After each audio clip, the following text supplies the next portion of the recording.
جس نبی کا ہم سب کلمہ پڑھتے ہیں، جو محمد مصطفیٰ ہیں، جو کائنات کے ماوا ملجا ہیں، خدائے وحدہ لا شریک نے جس کو سب سے عظیم بنایا ہے، اس نبی کے مقام مرتبے کو ہم سمجھ سکتے ہیں۔ اس نبی کے بارے میں اللہ نے فرمایا وَرَفَعْنَا لَكَ ذِكْرَكَ، اے حبیب ہم نے آپ کے ذکر کو آپ کے لیے بلند کر دیا۔ جس نبی کے ذکر کو خدا نے بلند کیا ہو، بھلا ہم اور آپ کیا انہیں سمجھ سکتے ہیں؟ میں ایک بات سے آپ کو یہ بات سمجھانے کی کوشش کر رہا ہوں، امید کرتا ہوں انشاءاللہ آپ کو سمجھ آئے گی۔ آپ اگر نبی کریم علیہ السلام کے مقام و مرتبے کا اندازہ لگانا چاہیں، یہ تو نہیں لگا سکتے ہیں، لیکن دور سے اس نبی کریم کے مقام و مرتبے کو دیکھنا چاہیں تو آپ اپنی معراج میں جائیے۔ معراج کیا ہے؟ الصلاۃ معراج المؤمن، او کما قال رسول اللہ، حضور نے فرمایا کہ نماز مومن کے لیے معراج۔ آپ معراج میں چلے جائیے، اور معراج میں جانے کے بعد اس کے بعد آپ جو ہاتھ باندھ کر اللہ اکبر کہہ کے ہاتھ باندھ دیتے ہیں، اور اس کے بعد ثنا پڑھتے ہیں، ثنا کے بعد اعوذ باللہ پڑھتے ہیں، پھر بسم اللہ پڑھتے ہیں، پھر اس کے بعد الحمدللہ پڑھتے ہیں، پوری سورت پڑھنے کے بعد پھر 3 آیت پڑھتے ہیں یا کوئی چھوٹی سورت پڑھتے ہیں یا کوئی بھی جو آپ کو میسر، وہ پڑھنے کے بعد پھر رکوع میں جاتے ہیں، رکوع سے اٹھتے ہیں، پھر سجدہ کرتے ہیں، پھر سجدہ سے اٹھتے ہیں اور ایک بار سجدہ کرتے ہیں۔ ابھی 2 سجدے ہوئے، ایک رکوع ہوا ہے، 2 سجدے ہوئے ہیں، ایک قیام ہوا ہے، ایک سورہ فاتحہ پڑھے ہیں ایک مرتبہ، کچھ آیتیں پڑھے ہیں۔ یہ اتنا مکمل کرنے کے بعد پھر سے کھڑے ہو جاتے ہیں اور پھر سے سورہ فاتحہ پڑھتے ہیں، الحمدللہ رب العالمین۔ یہ اللہ تعالیٰ سے بات ہے، کیونکہ وہ سائے ستہ کی حدیث ہے نا، حضور فرماتے ہیں کہ جب بندہ ادھر سے کہتا ہے الحمدللہ رب العالمین، اللہ فرشتوں سے کہتا ہے کہ میرے بندے نے میری تعریف کی، تو جیسے جیسے آپ ادھر سے پڑھتے ہیں ادھر سے اللہ تعالیٰ کی طرف سے جواب آتا ہے۔ تو یہ آپ کی معراج ہے، جو اللہ رب العزت آپ سے ہم کلام ہوتا ہے، آپ اللہ سے ہم کلام ہوتے ہیں، اللہ آپ سے ہم کلام ہوتا ہے۔ یہ جو آپ نے پہلی رکعت مکمل کر لی ہے، اس کے بعد دوسری میں کھڑے ہوتے ہیں، دوسری میں بھی وہی الحمدللہ، پھر کوئی سورت ملاتے ہیں، پھر رکوع کرتے ہیں، پھر 2 سجدے کرتے ہیں۔ کتنے سجدے ہو گئے؟ 4 سجدے ہو گئے۔ رکوع کتنے ہو گئے؟ 2 رکوع ہو گئے۔ قیام کتنے؟ 2 قیام۔ سورہ فاتحہ 2 بار، کئی آیتوں کو پڑھیں آپ دونوں رکعتوں میں۔ اتنا کرنے کے بعد یوں سمجھیے کہ آپ کی معراج کی جو چوٹی ہے، جب وہاں تک آپ پہنچنے لگتے ہیں تو اللہ تعالیٰ اب آپ کو اپنے حبیب کے در پہ بھیجتا ہے،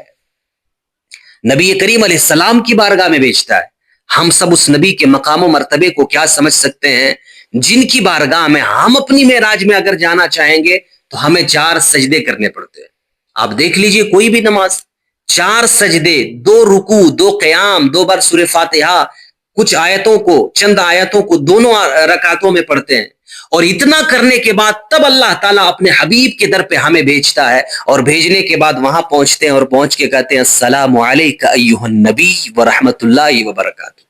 اے نبی آپ کے اوپر سلام ہو، آپ کے اوپر اللہ کی رحمت ہو، آپ کے اوپر اللہ کی برکت ہو۔ یہ جو ہم اپنی معراج میں، نماز ہماری معراج، ہم اپنی معراج میں یہ جو کہنے کے قابل ہوئے، کیسے؟ پہلے 4 سجدے کیے، 2 رکوع کیے، اور کئی آیتوں کو پڑھیں، سورہ فاتحہ کو 2 مرتبہ پڑھیں۔ یہ تمام کرنے کے بعد جب ہماری زبان اس قابل ہو گئی، جب ہمارا بدن اس قابل ہو گیا، تب اللہ تعالیٰ ہمیں نبی کریم کی در پہ بیچتا ہے، ان کی بارگاہ میں بیچتا ہے، اور وہاں پہنچنے کے بعد اپنی معراج کو مکمل کرتے ہوئے کہتے ہیں السلام علیک ایھا النبی، یعنی مکمل کرنے کے قریب پہنچ جاتے ہیں تو ہمیں اللہ کہاں بیچتا ہے؟ اپنے رسول کے در پر، اور وہاں پہنچ کے کہتے ہیں السلام علیک ایھا النبی، اے نبی آپ کے اوپر سلام۔ ارے جس نبی کے اوپر سلام بھیجنے کے لیے خدا کی بارگاہ میں پہلے آپ کو 4 سجدے کرنے پڑتے ہیں، جس نبی کی بارگاہ میں سلام بھیجنے کے لیے خدا کی بارگاہ میں پہلے 2 رکوع کرنے پڑتے ہیں، 2 قیام کرنے پڑتے ہیں، اس نبی کے مقام و مرتبے کو ہم سمجھ سکتے ہیں، اس نبی کی شان کو ہم سمجھ سکتے ہیں۔ وَرَفَعْنَا لَكَ ذِكْرَكَ، ان کی شان کو خدا نے بلند کر دیا ہے، اور اتنی عظیم اس کی شان کو بنا دیا ہے، اتنی عظیم اس کی شان کو بنا دیا ہے کہ پھر ان کی بارگاہ میں سلام پیش کرنے کے لیے کئی سجدے، کئی رکوع، کئی قیام پیش کرنے پڑتے ہیں، تب جا کے ہم اس قابل ہوتے ہیں کہ نبی کریم کی بارگاہ میں سلام بھیجیں۔ یوں تو سلام جب چاہے تب بھیج سکتے ہیں آپ، درود جب چاہے تب بھیج سکتے ہیں آپ، لیکن اگر آپ کی معراج کی بات ہوگی، معراج کی بات، چونکہ معراج نماز، ہم سب کی معراج نماز ہے، جب معراج کی بات ہوگی تو معراج میں اللہ اپنے حبیب کی بارگاہ میں یوں ہی نہیں جانے دیتا ہے، پہلے اتنا کام کراتا ہے، پھر جا کے نبی کی بارگاہ میں بھیجتا ہے۔ اسی لیے تو غالب نے کیا ہی شاندار لکھا ہے، مرزا غالب کہتے ہیں غالب ثنائے خواجہ بیزدہ گذاشتیم، غالب تم اس نبی کی تعریف کیا کر سکتے ہو، اس لیے تم تمام کے تمام یہ کام اللہ کے اوپر چھوڑ دو، تعریف کے کام، اللہ کے نبی کی شان کو بیان کرنے کے کام تم اللہ کے اوپر چھوڑ دو۔ غالب ثنائے خواجہ بیزدہ گذاشتیم،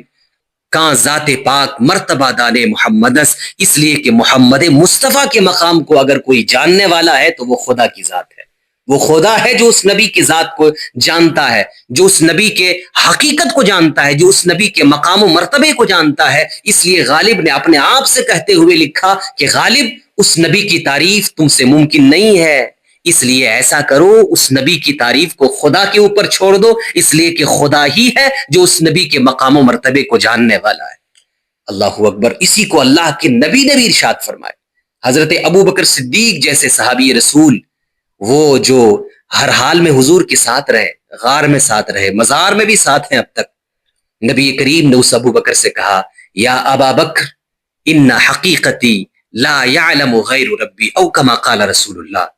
میرے آقا نے ارشاد فرمایا اے ابو بکر میری حقیقت کو میرے رب کے سوا کوئی نہیں جان سکتا ہے، تو جس نبی کی حقیقت کو رب ہی جانتا ہے، رب کے سوا کوئی نہیں جان سکتا ہے، تو بھلا ہم اور آپ کیا کہہ سکتے ہیں؟ اعلیٰ حضرت کی زبان میں بس یہی کہہ سکتے ہیں سرور کہوں کہ مالک و مولا کہوں تجھے، باغ خلیل کا گلے زیبا کہوں تجھے، تیرے تو وصف عیب تناہی سے ہیں بری، حیران ہوں میرے شاہ میں کیا کیا کہوں تجھے۔ اور آخر رضا نے ختم سخن اس پہ کر دیا، اعلیٰ حضرت نے اپنی بات مکمل اس بات پر کر دی، کیا انہوں نے کہا آخر رضا نے ختم سخن اس پہ کر دیا، خالق کا بندہ خلق کا آقا کہوں تجھے۔ یا رسول اللہ آپ کے مقام و مرتبے کو ہم کیا بیان کریں، آپ کی حقیقت کو ہم کیا سمجھ سکتے ہیں، بس ہم یہی کہہ سکتے ہیں کہ آپ خالق کے بندہ تو ہیں لیکن مخلوق کے آقا ہیں، آپ سا کوئی دنیا میں